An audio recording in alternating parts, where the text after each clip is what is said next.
Good morning, grade 9. Welcome to our next installment of Act 4, Scene 1 and Act 4, Scene 2. We've concluded our first part of Act 4, Scene 1, where Titania and Oberon are finally on good terms. They have renewed their relationship. Titania was willing to give over the changeling child to Oberon when she was under his spell, so he's quite satisfied. And he now has undone the love spell, the potion that he put on her eyes, and Puck has changed Bottom from being a donkey back into being a man. So they have exited the scene as dawn is approaching. Now we enter this part of Act 4, Scene 1, where dawn has now come, and we have horns, so wind horns, hunting horns, Theseus, Aegeus, Hippolyta, and all his train. So all of the servants of Aegeus and Hippolyta enter the scene. And Theseus says, "Go, one of you, find out the forester. For now our observation, our observance of a morn of May is performed." So the forester would have known where to find the deer. Theseus and Hippolyta and Aegeus are out on a hunt.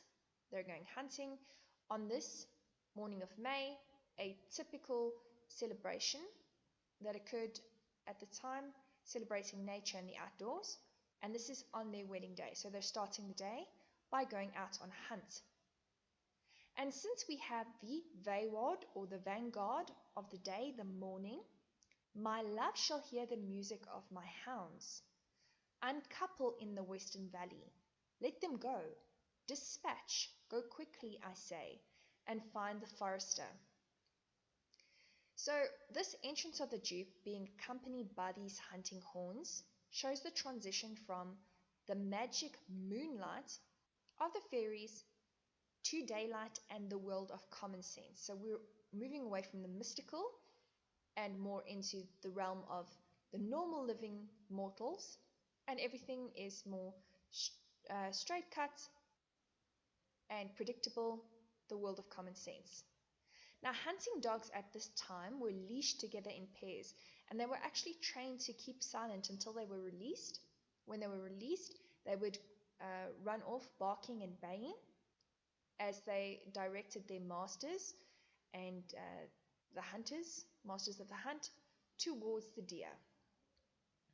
So an attendant has exited to go and find the forester who's going to help pinpoint where the deer is. And Theseus says to Hippolyta, "We will, fair queen, up to the mountain's top, and mark, listen to, the musical confusion of hounds and echo in conjunction." Here they're comparing the sounds of the dogs, the barking of the dogs, to bells chiming. So chiming in order one after another, and they're comparing it almost to a soothing and acceptable sound. Hippolyta answers by saying, "I was with Hercules and Cadmus once." So Hercules, Greek hero, son of Zeus. Cadmus was also a Greek hero who slew a dragon and sowed its teeth. The teeth grew into fierce warriors who tried to kill him. So Greek mythological figures. And she's saying when she was with Hercules and Cadmus in a wood of Crete, they bayed the bear, they cornered a bear with hounds of Sparta. So Crete and Sparta were both Greek territories famous for breeding these hounds, these hunting dogs. And when Hippolyta was with Hercules and Cadmus in Crete, these Spartan hounds cornered a bear. And she says, "Never did I hear such gallant chiding," so such loud and aggressive barking. "For beside the groves, the skies, the fountains, every region near seemed all one mutual cry," so one unified sound. "I never heard so musical a discord, such sweet thunder." So it's a very loud noise, all of these animals barking, but it's almost seen as harmonious, a beautiful sound, the pealing of bells. Gallant chiding. And Theseus responds by saying, "My hounds are bred out of the Spartan kind," so also coming from Sparta, "so flued, so sanded, So with great jowls, so long hanging lips, mouthpieces, sandy in color. Their heads are hung with ears that sweep away the morning dew. So very long ears, almost like a basset hound, but not quite a basset hound. Crook-kneed and dew-lapped, so with hanging folded skin of the throat. So these are very, they've got saggy skin, these dogs, particular type of breed. And he's comparing them to Thessalian bulls, slow in pursuit, but matched in mouth-like bells, so the sound that echoes from their barks, each under each, one after the other. A cry more tunable was never hollered to, nor cheered with horn, so there's no comparison for the lovely sound of their bark, in Crete, in Sparta, nor in Thessaly, so he's got the best dogs around. Judge when you hear. And now he gets distracted. But soft. Hold on a moment. What nymphs? Young girls or forest dwellers, wood nymphs. What nymphs are these? And Aegeus, being with him, the father of Hermia, says, My lord, this is my daughter here asleep, and this Lysander, this Demetrius's, this Helena, old Nadar's daughter. Sorry, old Nadar's Helena. I wonder of their being here together. So now he's quite confused. I wonder what they're all doing here. And Theseus answers, no doubt they rose up early to observe the rite of May. So he thinks that they got up early to celebrate the morn of May, the rite of May, typical holiday time, joyous celebrations being held in the woods, and hearing our intent, hearing that we meant to go hunting, came here in grace of our solemnity, so came here to honor the occasion. And obviously Theseus, being a duke, being a king, he thinks that the people that are here are obviously here to serve him and here to honor him in some way. And he says, but speak, Aegeus, is not this the day? So isn't it today the day of the moon, the day of his wedding? Theseus' wedding to Hippolyta. Obviously, Midsummer was quite a traditional time of the year for marriages. And he's saying, isn't this the day today that Hermia should give answer of her choice? So if you remember from the first act, Hermia was given some choices. She could become an old maid, or she could die, she could marry Demetrius, and today was the day that she was supposed to make that choice. And Aegeus says, it is, my lord, so today is that day. Theseus says, go, bid the huntsmen wake them with their horns. So go and tell the huntsmen to wake them, to blow their horns and wake them up with this noise. So the huntsmen do that, they blow their horns, and the Athenians awake. There's a lot of shouting. The lovers all start up, so they wake up all confused and surprised and shocked. They get a bit of a fright. And Theseus says, good morrow, friends, so good morning, friends. Saint Valentine is past. Begin these wood birds but to couple now. So Valentine's Day, obviously the celebration of Saint Valentine, was traditionally thought to be the start of birds to begin mating in the forest. And he's basically saying, are these forest creatures only mating now? Are you all only coupling up and pairing now, falling in love now? Valentine's Day is long past. And Lysander says, pardon, my lord. So quite confused, they don't really know what's going on, but he realizes that he's sort of in the wrong place at the wrong time, and the king is almost accusing them, well, suggesting that they've all been here romantically involved with their partners, and he's either asking pardon as in could you repeat, or pardon as in excuse me, excuse our state for being here, for falling asleep here. And Theseus says, I pray you all stand up. I know you two are rival enemies, so referring to Lysander and Demetrius. How comes this gentle concord, this gentle harmony or friendship in the world? That hatred is so far from jealousy to sleep by hate. So how is it that hatred is so lacking in mistrust that you can sleep next to someone who hates you and fear no enmity, fear that nothing will go wrong? So how did this happen, that suddenly you guys are friends and you're willing to all sleep near one another and not fear that the other is going to kill you? And Lysander answers, my lord, I shall reply amazedly, half asleep, half waking, but as yet, I swear, I cannot truly say how I came here. But as I think, for truly would I speak, and now I do bethink me, So it is. So his reply is very muddled. It shows how dazed and confused he is. And he's trying to make sense of it, and he remembers, I came with Hermia hither. Our intent was to be gone from Athens, where we might, without the peril of the Athenian law. So he admits to Theseus that they were trying to run away from Athenian law where they could be together. And Aegeus says, he interrupts, enough, enough, my lord, you have enough. I beg the law upon his head.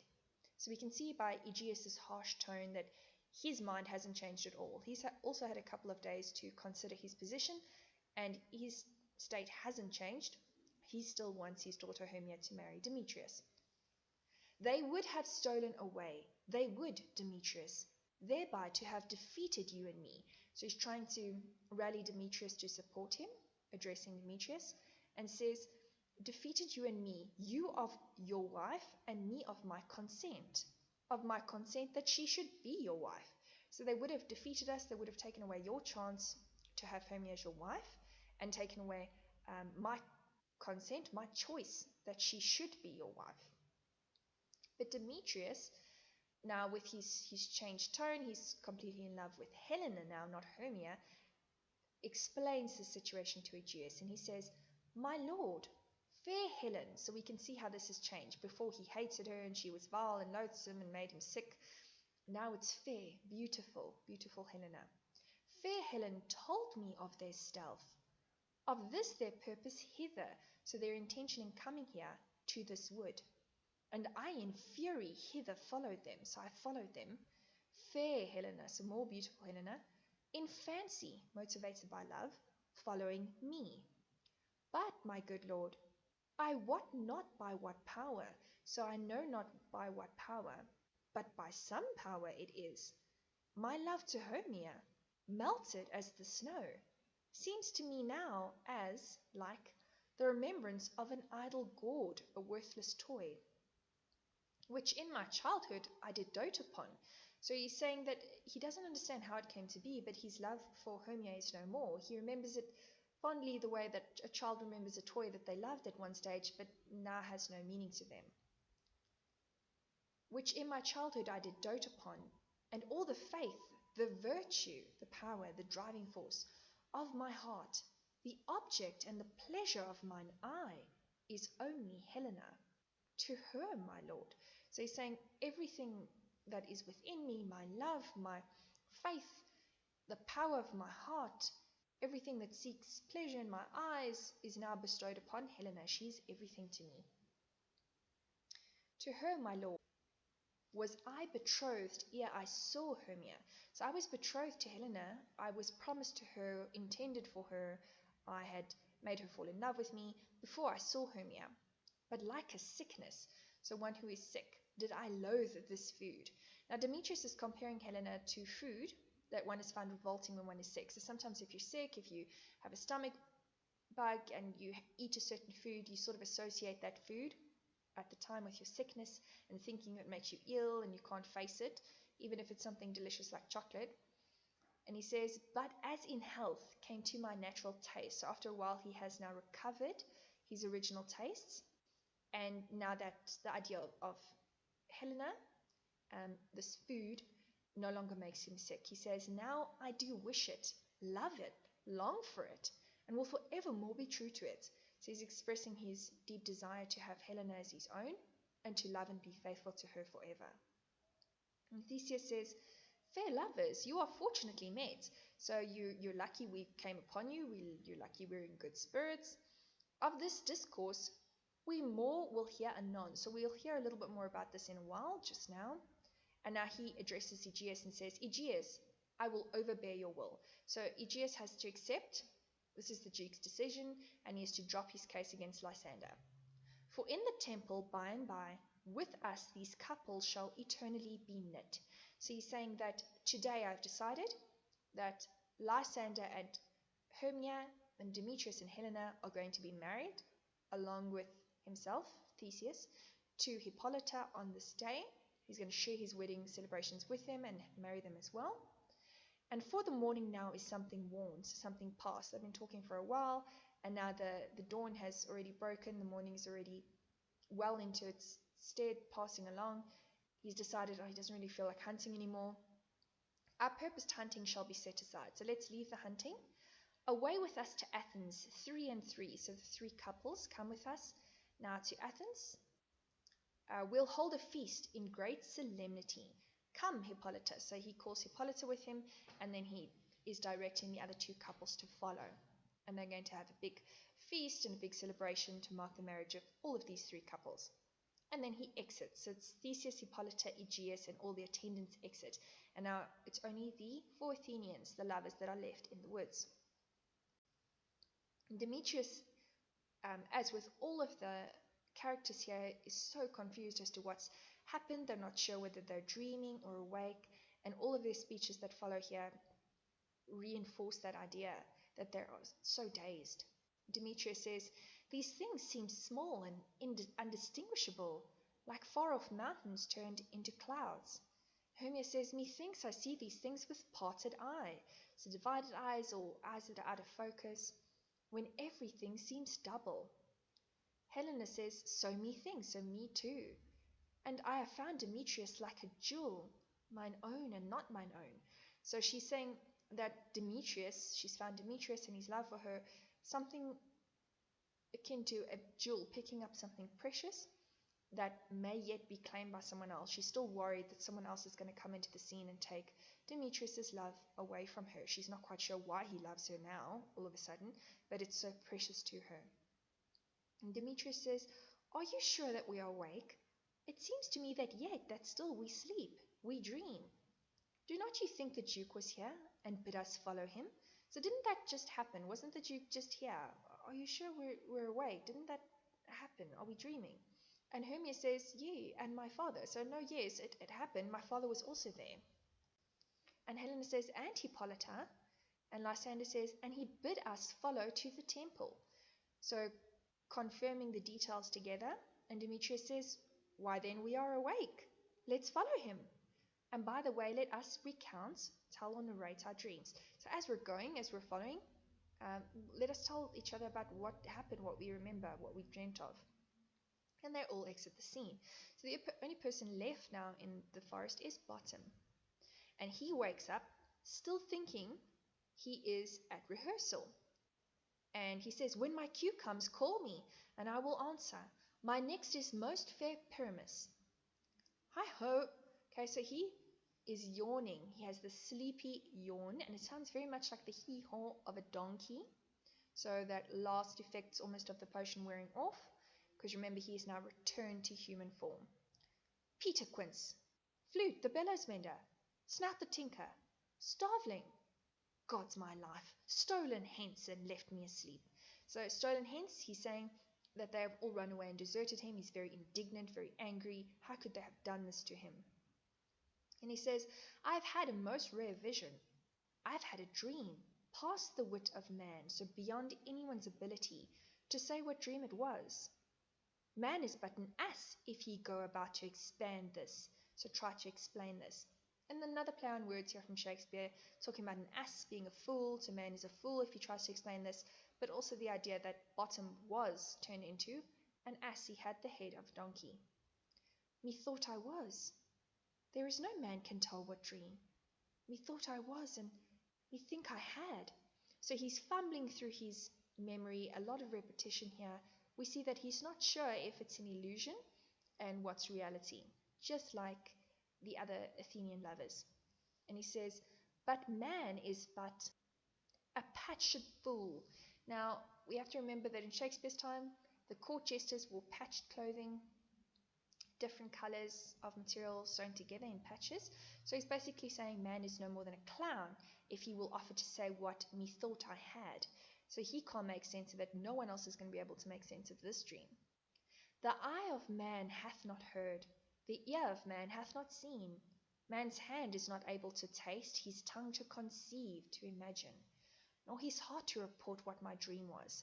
And these lines here are basically a muddled version of a memory of 1 Corinthians 2 verse 9 that Bottom is trying to include in the scene, make sense of, but he's in such a daze that his mind, his tongue are not functioning properly. I will get Peter Quince to write a ballad of this dream. It shall be called Bottom's Dream, because it hath no bottom, so it can't be explained. And I will sing it in the latter end of the play, before the Duke, peradventure, so maybe, to make it more gracious, more appealing. I shall sing it at her death, Thisbe's death. So Bottom is changing the ending of the play. He's thinking of the climax where Thisbe, who's going to be played by Flute, will die, and Bottom will have to come back to life in order to sing his ballad. So Pyramus obviously would die before Thisbe dies, and now he'd have to come back to life at the end in order to sing this ballad, Bottom's Dream. And he's quite happy with this idea, and off he goes, he exits the scene. So we have Act 4, Scene 2 now, a very short scene. And this also takes place now in Athens, where the workmen are all waiting for Bottom. They're quite worried. They wanted to do the play. They don't know what's happened to Bottom. And Quince, Flute, Snout, and Starveling have entered the scene. Quince says, "Have you sent to Bottom's house? Is he come home yet?" So they're all looking for him. "Have you gone to his house? Have you looked there?" And Starveling says, "He cannot be heard of. Out of doubt he is transported, so no doubt he's been carried off." And Flute says, "If he come not, then the play is marred, it's ruined. It goes not forward, it can't go on, doth it, can it?" And Quince says, "It is not possible. You have not a man in all Athens able to discharge, to act the part of Pyramus, but he." So all of these workmen that are speaking are united in gloom. They're all very sad and depressed. It seems their show can't go on without their star performer, Bottom. This is quite ironic because Bottom is very full of himself as an actor, and previously the other actors were getting quite irritated with him interrupting. But now he's interrupted so much and changed so many scenes and had so many suggestions that everyone has almost taken him as an authority figure in the play. And it's almost as though they've lost their director and they are directionless now and they don't know what to do. So Flute says, "No, he hath simply the best wit of any handicraft man in Athens." And Quince says, "Yea, and the best person, the best appearance, the best stage presence too. And he is a very paramour for a sweet voice." Now, this is an example of a malapropism. He's using the wrong word here. It obviously creates a humorous effect for the audience. But a paramour would be a mistress, like an unlawful lover. And he means to say paragon. So Flute interrupts and he says, "You must say paragon. A paramour is, God bless us, a thing of naught. So a worthless thing, nothing." Now Flute is obviously quite conservative. The idea for him of any unlawful lover or mistress is something wicked and immoral, and he can't get his mind around it. It's too much for him. So he just says, "Oh, it's nothing, it's worthless." And Snug enters the scene and he says, "Masters, the Duke is coming from the temple, and there is 2 or 3 lords and ladies more married." So talking about the marriage of Lysander and Hermia and Helena and Demetrius. "If our sport had gone forward, so if our play had taken place, we had all been made men with our fortunes made." And Flute says, "Oh, sweet bully Bottom." That's quite funny because they can't say enough about Bottom. They just keep talking about how brilliant he is and singing his praises. And they say, "Thus hath he lost 6pence a day during his lifetime." So he's talking about the amount of money that Bottom could have made in this play and become famous in the eyes of the Duke.